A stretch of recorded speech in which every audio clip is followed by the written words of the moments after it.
আসসালামু আলাইকুম। Basic electricity বইয়ের ধারাবাহিক ভিডিও দেখাচ্ছিলাম, সেই ধারাবাহিকতায় আজকে আপনাদের দেখাবো প্রথম অধ্যায়ের ষষ্ঠ পর্ব। সবথেকে গুরুত্বপূর্ণ প্রশ্নটি কপার বা তামা পরমাণুর ইলেকট্রন বিন্যাস। এই প্রশ্নটি ক্লাস টেস্ট পর্ব মধ্য এবং সেমিস্টার ফাইনালের জন্য খুবই গুরুত্বপূর্ণ। এই অধ্যায়ের সবথেকে গুরুত্বপূর্ণ প্রশ্ন এটি কিন্তু আসার সম্ভাবনা সবথেকে বেশি। কপার বা তামা পরমাণুর ইলেকট্রন বিন্যাস, যেহেতু এটি রচনামূলক প্রশ্ন আকারে আসার সম্ভাবনা বেশি, তাই একটু বিস্তারিত লিখবেন। যেমন পারমাণবিক ভর, তামার পারমাণবিক সংখ্যা, প্রোটন সংখ্যা, নিউট্রন সংখ্যা, ইলেকট্রন সংখ্যা, এগুলো দিয়ে দিবেন। যদি সংক্ষিপ্ত আকারে আসে শুধু ইলেকট্রন বিন্যাসটা দিলেই হবে। তো লক্ষ্য করুন, এই হচ্ছে চিত্রটি। নিউক্লিয়াস, এটি হচ্ছে নিউক্লিয়াস এবং এগুলো হচ্ছে প্রত্যেকটি সেল। নিউক্লিয়াসের ভেতরে থাকে প্রোটন এবং নিউট্রন সংখ্যা।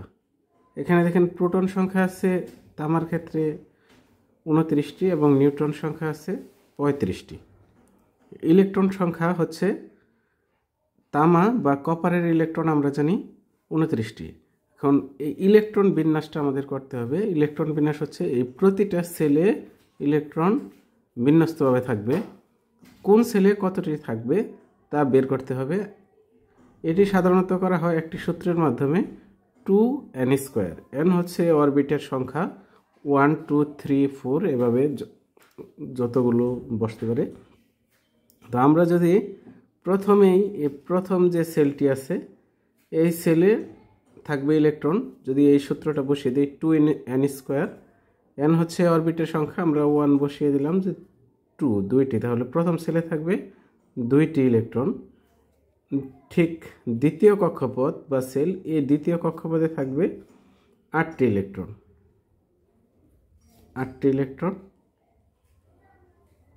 আবার যদি আমরা তৃতীয় কক্ষপথে 2n² এই সূত্র দ্বারা ভাগ করি, n এর মান 3 বসিয়ে, তাহলে থাকবে 18টি ইলেকট্রন।